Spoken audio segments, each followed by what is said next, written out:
Assalamualaikum and a very good day to everyone. My name is Nur Ada Fakihah binti Shukri and my street number 281517. Today I'm going to talk about construction technology process. Let's look at today's presentation discussions outline. There's a 5 outline that we are going to cover. Project lifecycle, activity involved during construction project, key players, project planning and controlling, and the last one is a successful constructions. The first one is to look at the project life cycle. In project life cycle, there's a 4 phases: conceptual, planning, executions, and termination. Let's go into more details about what is all this phase is about. Phase 1, conceptual phase.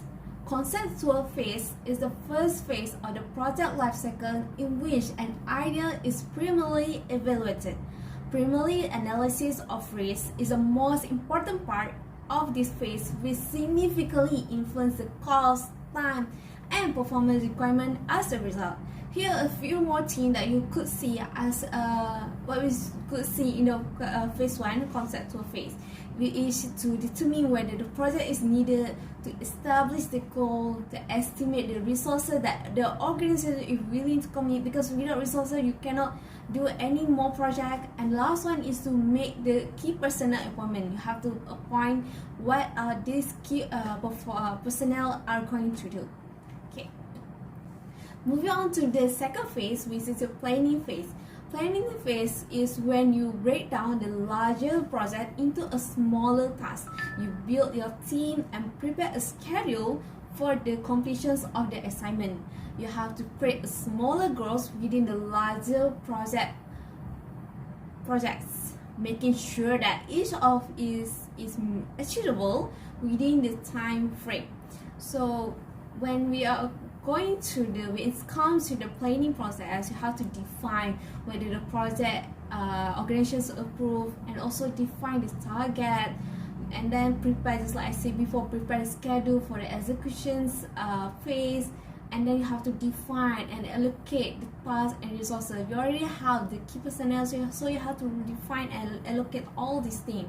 And the last one is to build the team of the project. Without the team, you cannot carry out any of the project.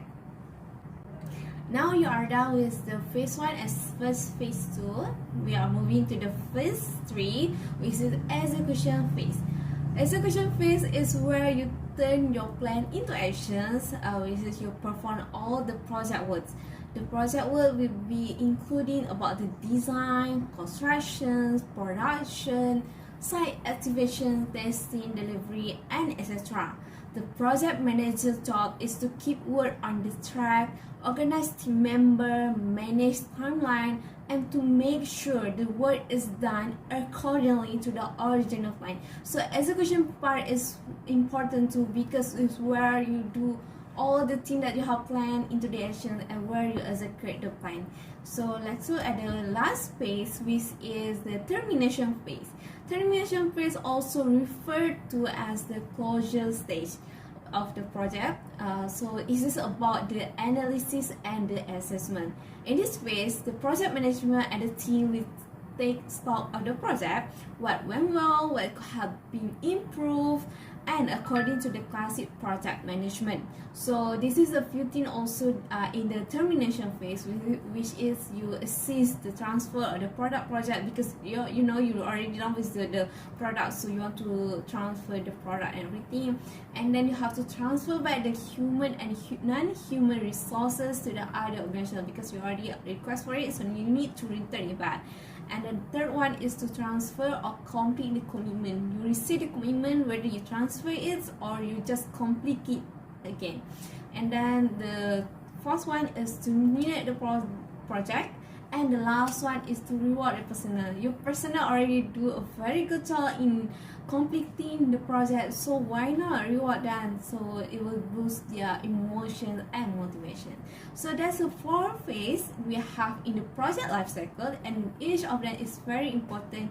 So you have to follow it very carefully in order to have a very successful project. So moving on to the next outline. Next outline is about activity involved during construction project. In the construction project, we have a few activities that we could be doing. So the first one is the construction supervision. Supervision is whereas an independent monitoring and supervision of construction activities at the site, primarily to prevent unsafe practice and to ensure safe construction practice are followed. So usually you will supervise, the project manager will supervise at the primary stage, at the demolition activity, excavation and foundation, concrete and brickwork, finishes, mechanical and engineering work, and the last one is to have any external work. So these all things that have to supervise, so that there will be anything, so everything will be safe and nothing will be bring any barrier to the completion of the project. The next one is the construction activity. Construction activity is just like we see the supervised thing, so this also kind of activity that you will do. Okay, the next one is the variations order. Variation order is a written agreement to change the word from the what's agreed in the contract. In general, variation order may involve change in scope, time, and also material.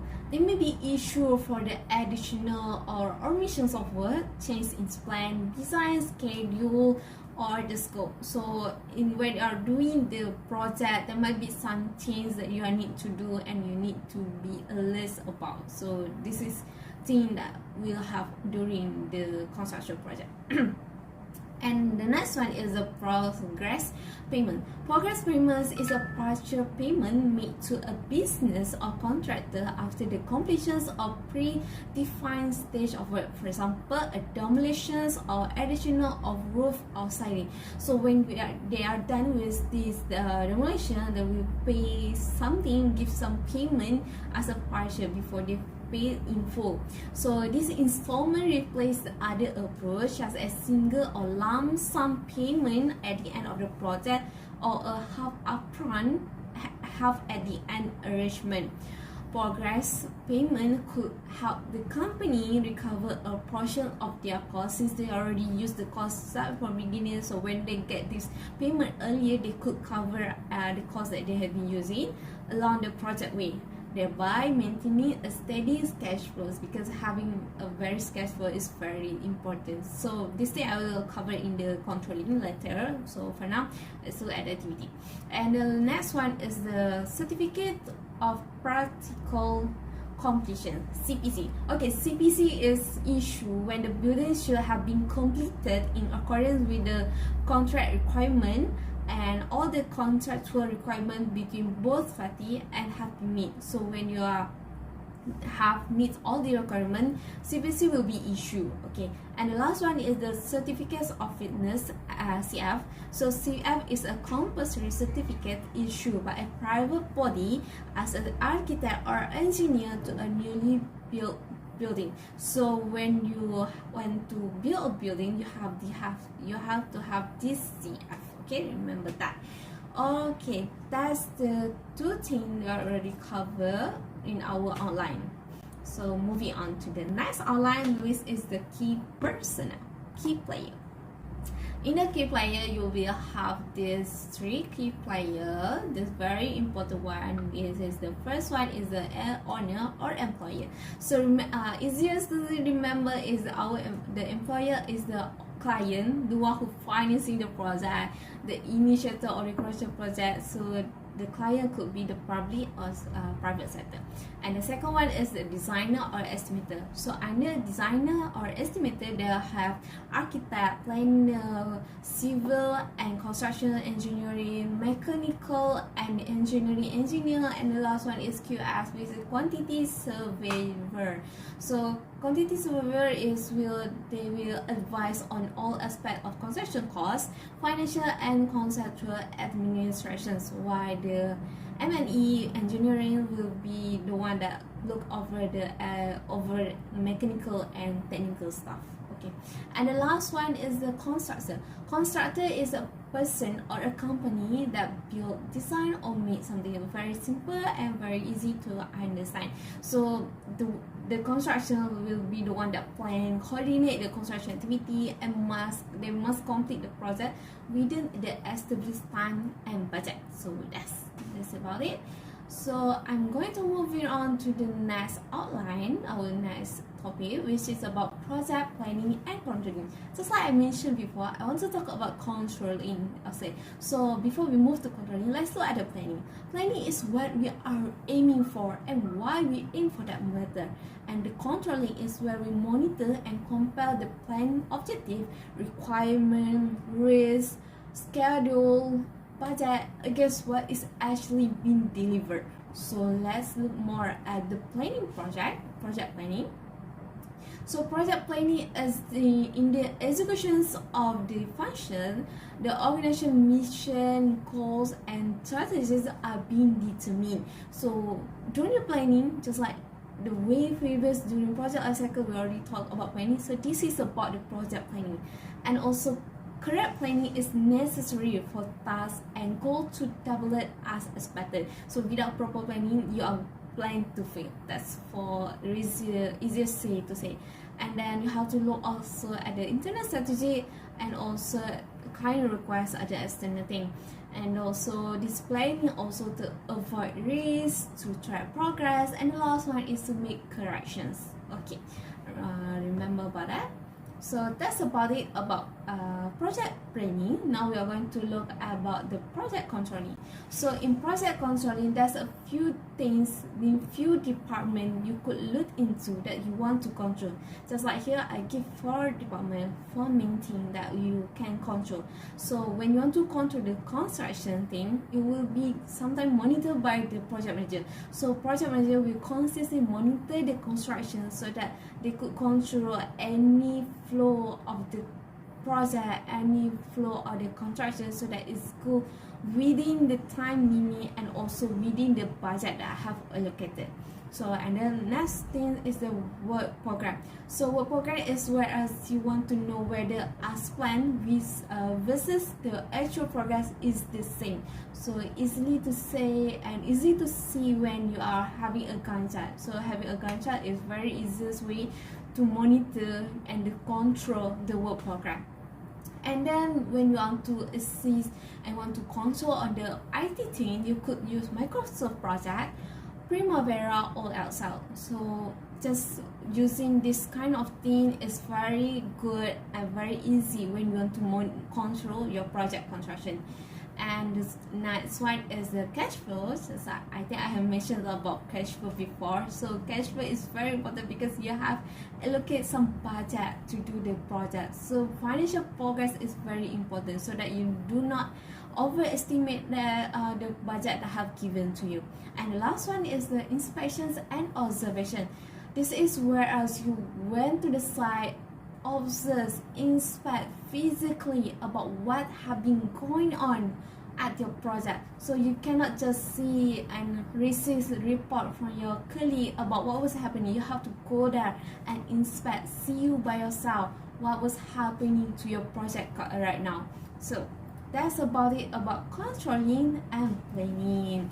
Also, there's a few things, or this is a few elements in the project controlling, which is we have forecasting, budget, tools, milestone, and action plan. These 5 elements is very good in use when you want to control some sort of project. Okay, I think we are reaching the end of our presentation, which is about we have gone through the project life cycle activity during construction project and the project planning and controlling. We also know who is good player. So when we are done with all of this, it will lead to a very successful constructions, because a successful construction, which is a project that meet the given standard, is finished in time and within the budget. Having mentioned this all throughout the discussion, time and budget is very important in the project constructions. And then successful construction is also about when your goal is indeed reason, because you have established your goal at the beginnings of the phase. So when it's reached the goal, so that's mean that you are successful in doing a constructions. And the last one is because you have the necessary people, equipment, and material.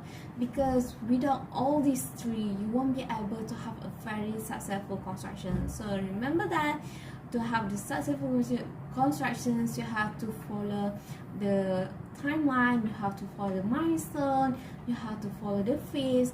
All these things are very important. It's look at a very small thing, but it's really going to determine whether your construction is going to be successful or not.